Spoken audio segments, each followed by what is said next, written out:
Exode chapitre 3, verset 7 à 8. Exode, quelqu'un va prendre rapidement. Exode chapitre 3, verset 7. Exode chapitre 3, verset 7 et 8. Alléluia. Vous donnez un micro à quelqu'un qui va se lever pour faire la parole.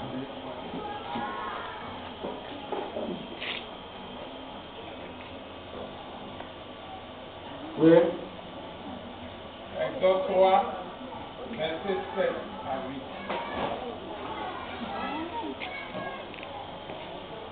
8. L'Éternel dit, verset 7, l'Éternel dit, j'ai vu la souffrance de mon peuple qui est en Égypte, et j'ai entendu les cris que lui font pousser ses oppresseurs, car je connais ses douleurs.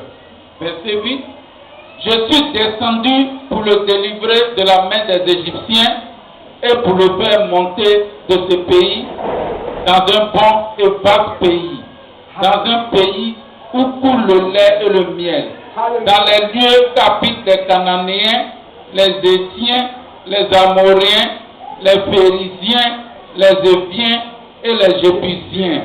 Alléluia. Quelqu'un a-t-il compris quelque chose de ce texte? Dieu dit, j'ai entendu. J'ai entendu. Il a entendu quoi? Qu'est-ce qu'il a entendu? Allons dans le texte. Il a entendu les cris de douleur de ses enfants. Et il est descendu pour délivrer ses enfants. Non seulement pour les délivrer, mais pour faire quoi? Pour les prendre, pour les amener dans le lieu où coule le lait et le miel. Il les délivre des mains des Jébuséens, Amoréens. Tout cela, je n'aurai pas le temps de parler d'eux. Mais ce sont des dévoreurs. Ce sont des gens, quand tu travailles, tu as travaillé longtemps. Israël travaillait. Quand Israël plantait le riz, les ennemis étaient couchés chez eux. Israël travaillait laborieusement. Quand on trouve une forêt, on nettoie la forêt, on enlève les mauvaises herbes, on dénude, on plante le riz. Quand le riz pousse et ils sont assis à la maison, on vient désherber, on chasse les oiseaux, on chasse les criquets, on chasse les bêtes qui viennent manger le riz, les serpents, les margouillards, les rats, les souris. On se tue à les chasser. Quand le riz est mûr, le jour de la récolte, on vient, on récolte le riz, on les met en boîte. Le soir venu, quand on doit transporter notre riz pour amener à la maison, les voici, ils apparaissent et ils nous arrachent. Les pillards, les coupeurs de roue, ils nous arrachent le fruit de notre travail, le fruit de notre labeur. Tu souffres, tu travailles, matin, midi, soir, mais il y a quelqu'un qui t'empêche de jouir du fruit de ce travail. Bon, la Bible dit, celui qui ne travaille pas ne mangera pas. Tu travailles, mais tu ne peux pas manger. Tu te débats, mais tu ne peux pas manger. Parce qu'il y a des Jébusiens, Amoréens, qui sont là spécialement pour t'oppresser. Il dit, j'ai vu l'oppression de mon peuple et je suis descendu pour le délivrer. Comme cela ce matin, je te dis, il y a une alliance de délivrance entre toi et ce Dieu merveilleux. Oh, tu n'as pas entendu quelque chose. Il y a une alliance. L'alliance est basée sur du sang. Dieu vous a dit, quiconque a des rapports sexuels avec une femme en dehors du mariage, qui tisse une alliance qui est scellée par du sang. Et ce sang-là, si cette prostituée ou bien si ce mec-là est un sorcier, tu hérites de tout ce qui appartient au sorcier. Regardez-vous. Suivez-moi. On dit en Europe, les gens ont des rapports avec des animaux. Mais en Afrique aussi, les gens ont des rapports avec des animaux. Je vais te donner une démonstration. La Bible dit celui qui n'a pas Jésus-Christ, il vit comme un animal. C'est un animal. Non seulement il vit comme un animal, mais c'est un animal. Alors toi qui es chrétien, toi qui es chrétienne, Tu vas avoir des rapports avec une païenne ou bien avec un païen qui est un animal. Tu vas avec des animaux, mighty God. Il faut que le peuple de Dieu se réveille. C'est ça que Dieu dit. Tu ne prendras pas une femme étrangère. Vous venez dans l'église, on va le prendre un homme dehors. Parce qu'on a trop duré dans l'église. Depuis là, on n'avait pas un bonjour, bonsoir d'un frère dans l'église. On s'en prend un monsieur dehors. Quand il vient là, bien serré, bien calculé, bien poli, bien Jésus-Christ. Oui, ah papa, vraiment, moi je suis déterminé. Oui, on l'envoie dans les eaux du baptême, on le baptise. Et il vient, il fait mariage, il arrive à la maison, il te montre toutes les couleurs. Maintenant tu pleures. Tu as pris à l'étranger. Tu ne prendras pas une femme à l'étranger. Prends une femme aussi envoyée à l'église. Tu la laves. Mais la Bible dit quoi? Il faut laver le corps. Dès que tu le lâches, il retourne à la boue. Dieu dit, nous sommes scellés par une alliance de délivrance. C'est pour cela qu'il est venu. En Christ, il y a tout ce qui nous faut pour une délivrance. Pour marcher toujours dans une vie de délivrance. Pour que l'oppresseur s'éloigne de nous. On le voit venir. Celui qui t'empêche de jouir de ta récolte, celui qui t'empêche de jouir de la vie pleine que Christ t'a donnée, c'est aujourd'hui, tu dois être délivré de lui. Alléluia. Alléluia. Je ne veux pas que vous ayez des visages qui. C'est une bonne nouvelle que je vous donne. De savoir qu'il y a une alliance. Oh, une alliance est basée sur deux personnes. Il y a Dieu et il y a nous. Dieu a fait sa part en donnant son Fils. À nous, de croire en ça. À nous, de nous approprier ce Christ-là, tout ce qu'il y a dans Christ. Oh, il y a beaucoup de choses dans Jésus. Il y a beaucoup de choses dans Jésus. Beaucoup. Aujourd'hui, je vais vous relater 7. Si on n'a pas pu finir les 7, on va faire 4 ou 5 et on va prier. Alléluia. Que Dieu vous bénisse. Que Dieu vous bénisse. Donc, la nécessité d'être délivré s'impose à tout le monde. Aux non-chrétiens qui sont possédés, amen. Pourquoi on parle de possession? Quand on parle de possession, c'est-à-dire ta vie là, tu ne la gères plus. Alléluia, tu ne la gères plus. C'est quelqu'un d'autre qui gère ta vie à la place. Tu dis, je vais abandonner la publicité, il dit jamais. Après, on va voir. Il y a pour la résolution aujourd'hui. Dimanche, tu viens à l'église. Le pasteur Maïs te prêche la parole. Tu dis, oui, à partir d'aujourd'hui, je suis résolu. Je prends la résolution d'abandonner ce péché-là. Mais dès que tu arrives à la maison, lui t'attend. Celui qui te possède là, celui à qui tu appartiens, il t'attend. Il va mettre une envie à toi. Quand tu rentres dans la vie, tu te laves, tu regardes, toi, tu dis, je suis trop belle. Je suis trop beau. Je suis beau et puis je suis là comme ça. Non. Il faut que je mène ma vie. Tu vas au travail, quand tu descends, tu as des amis, c'est pour vous retrouver dans ma vie. Et ils ne connaissent pas le Seigneur. Ils ont une femme à la maison, ils ont une copine à Nyangon, une copine à Kumansi. Quand il prend son salaire, ça il divise en toi, c'est fini. Avant le 5 du mois, il n'a plus d'argent. Et tu marches avec des gens comme ça. Mais ils vont te contaminer. Ils vont te contaminer. Ils vont te contaminer. Si tu n'es pas allé là-bas pour apporter l'évangile, c'est pas la peine d'aller là-bas. Je vais parler de l'histoire de cet évangéliste. Un évangéliste que Dieu utilisait. Il dit que lui, Dieu l'a qualifié pour aller évangéliser dans les boîtes de nuit, dans les bars climatisés. Mais un jour, il est parti. Il est tombé sous le charme d'une petite fille. Je ne sais pas qu'est-ce qu'elle a fait, elle n'a pas évangélisé, mais elle a mondialisé. Il a abandonné l'évangile. Il est tombé avec elle. On n'entend même plus parler de lui-même dans la un évangéliste qui dit les chants. Donc c'est ça pour lui chanter pour évangéliser dans les boîtes de nuit. Moi Jésus n'est pas prêt à ça. Quelque chose pour aller. Même Jésus, même il y a des moments, il va aller quelque part, le Saint-Esprit dit non, il ne va pas là-bas ici. C'est quand il est prêt qu'il va, là où le Père lui dit d'aller. Alléluia. L'alliance de délivrance est à notre portée. Elle est pour nous. Nous devons nous approprier ça. En l'ignorance, le peuple de Dieu aujourd'hui vit sous l'oppression, la possession. Je ne sais aucun démon vous posséder. Pourquoi un démon va te dire? Chaque année, tu vas aller au village, tu vas aller faire des générations. C'est la double. Et puis la double. Non, pas de.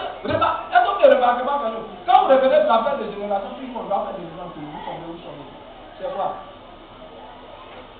Ça ne vous concerne pas. Vous avez besoin de l'échange des démons.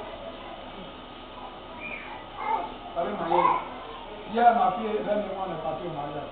Elle était sapée, il était bien sapé. Elle dit, oh, les noms, c'est mon âme. Alléluia.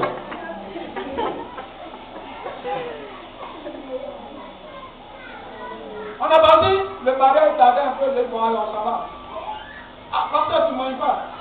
Hier, regardez, j'ai dit, quand tu vas au mariage, là, tu ne manges pas des ordinaires.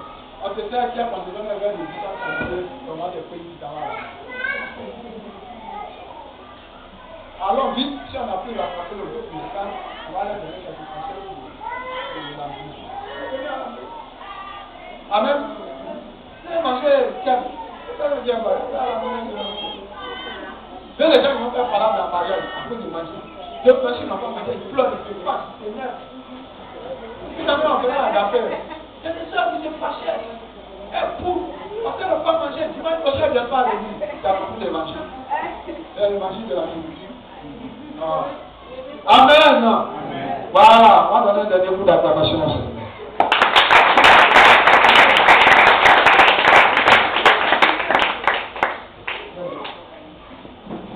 Ok. Donc, comme je disais, nous devons marcher toujours dans la délivrance.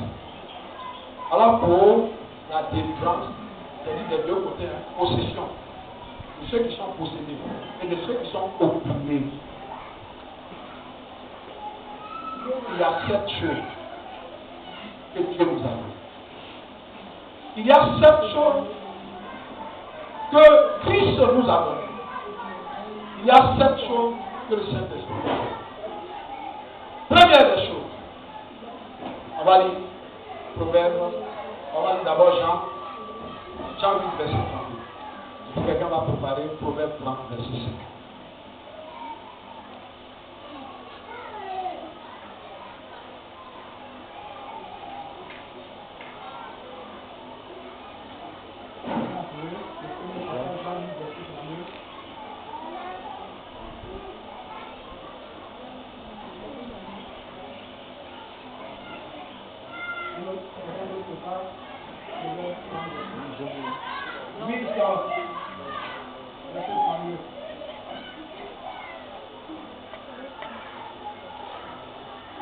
Jean 8, verset 32. Jean 8, verset 32. Et il dit aux Juifs qui avaient cru en lui, si vous demeurez dans ma parole, vous êtes vraiment mes disciples. Verset 32. Vous connaîtrez la vérité et la vérité vous affranchira. Oui. Qui a une autre version? Qui a une autre version? Oui, vas-y, fais la lecture. Jésus dit alors aux Juifs qui avaient cru en lui, Oui. si vous obéissez fidèlement à mon enseignement, vous êtes vraiment mes disciples. Oui. Ainsi, vous connaîtrez la vérité et la vérité vous rendra libre. La vérité vous rendra libre. Jésus dit alors aux Juifs qui avaient cru en lui. Première des choses, les Juifs ont cru en lui, ceux qui croient en lui. Ce n'est pas tous les Juifs qui ont cru en lui. Alléluia. Ceux qui ont cru en lui. Si vous demeurez dans ma parole, vous êtes vraiment mes disciples. Et à cause de ce que vous êtes mes disciples, au verset 32, vous connaîtrez la vérité et la vérité vous rendra libre. On parle de délivrance, on parle de liberté. Jouir totalement de ce qu'on est, de ce qu'on a. Donc la première arme que Dieu nous donne ce matin pour obtenir la délivrance de la parole. Si vous demeurez dans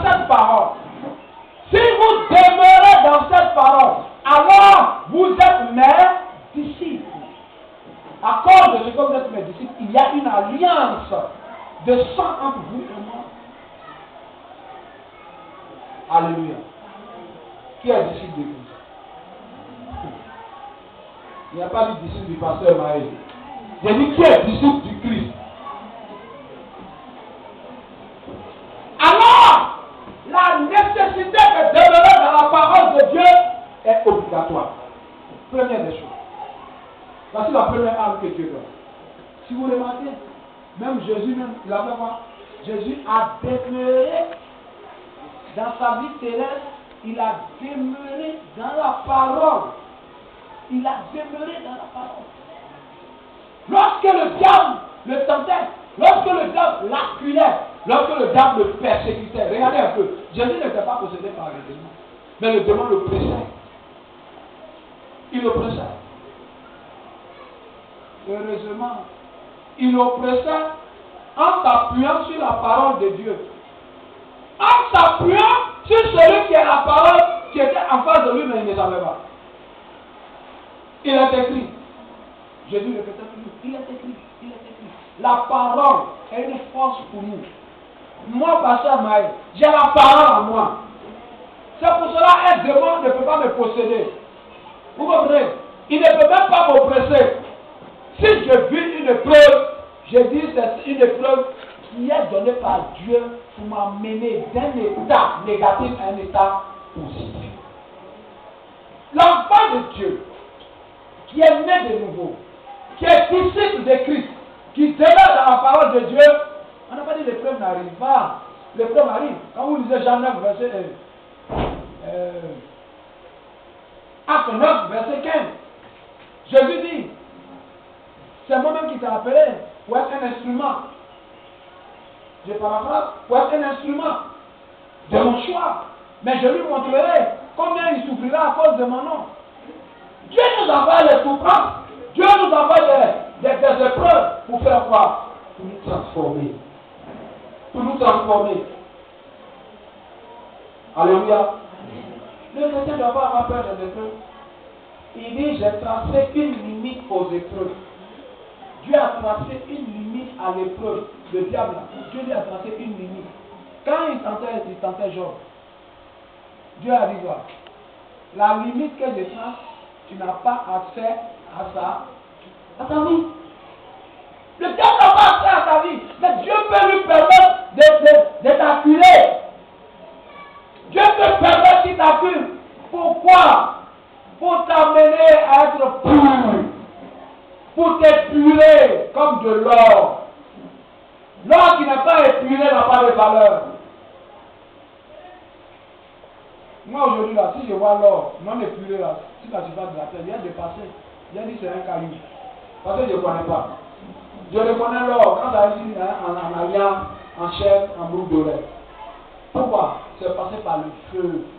Le chrétien doit d'abord passer par le feu, comme Christ lui-même est passé par le feu.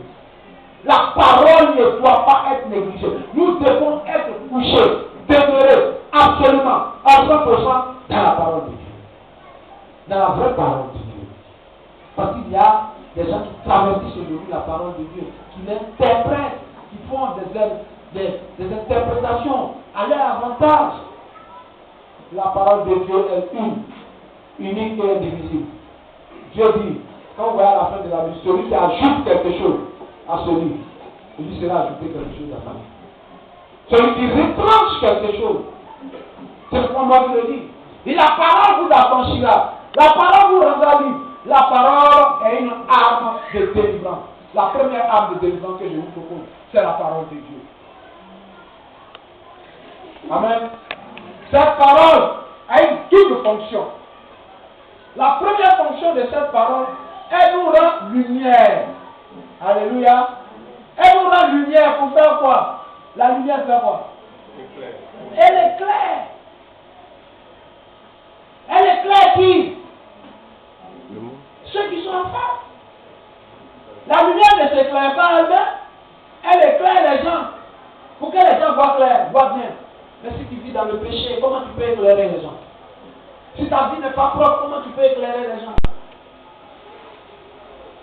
Tous les dimanches, tu as la Bible, tu viens à l'église. Mais dans le quartier, quand on dit c'est elle encore. Quand on dit la parole là-bas, c'est elle encore. Ils l'ont griffé.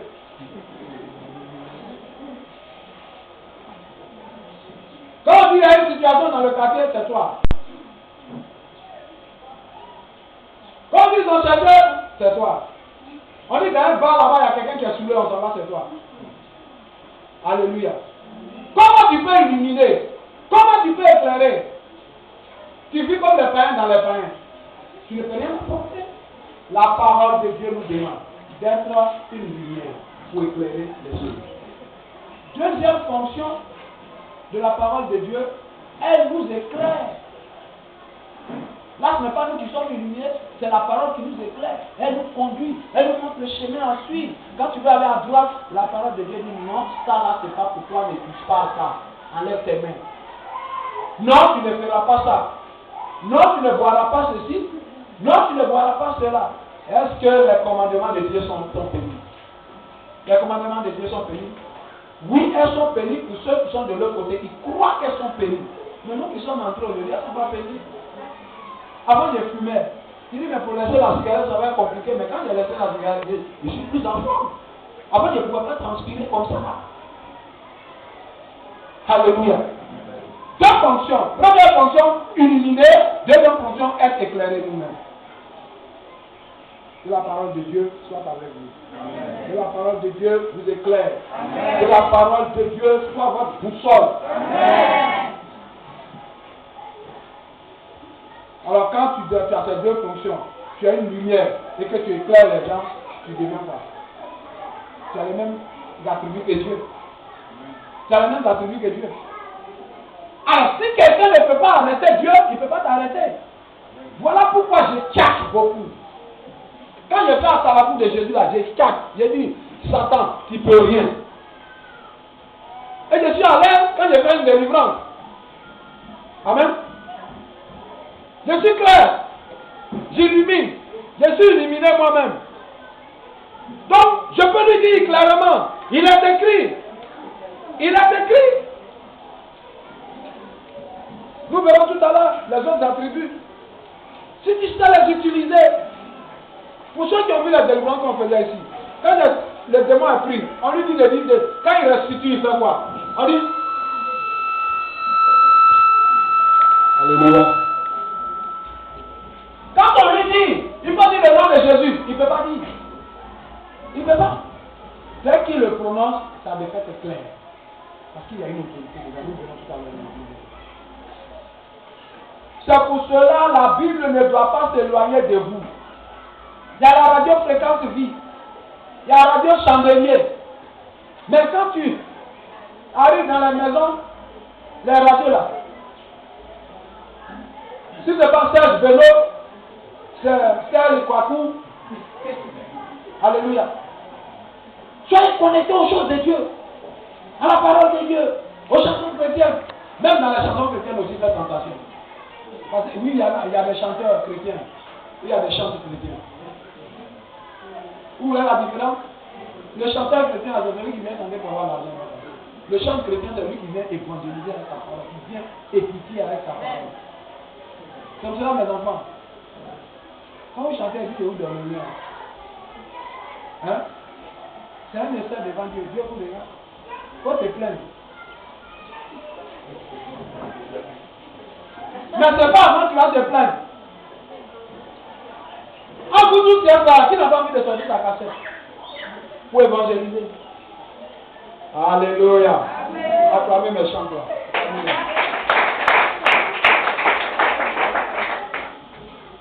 Que la parole de Dieu soit en vous. Qu'elle demeure en vous. Première des choses, c'était la parole de Dieu. Deuxième des choses, c'est la foi. Après la parole, la foi que tu mets dans cette parole. Parce que quand je dis, la soeur qui a un vélo au dos, Madame Apolline, tu as ton vélo au dos, attrapez-la. Lève-toi. Lève-toi. Tu veux quelqu'un derrière elle rapidement. Rapidement. Rapasse-toi, Kaya.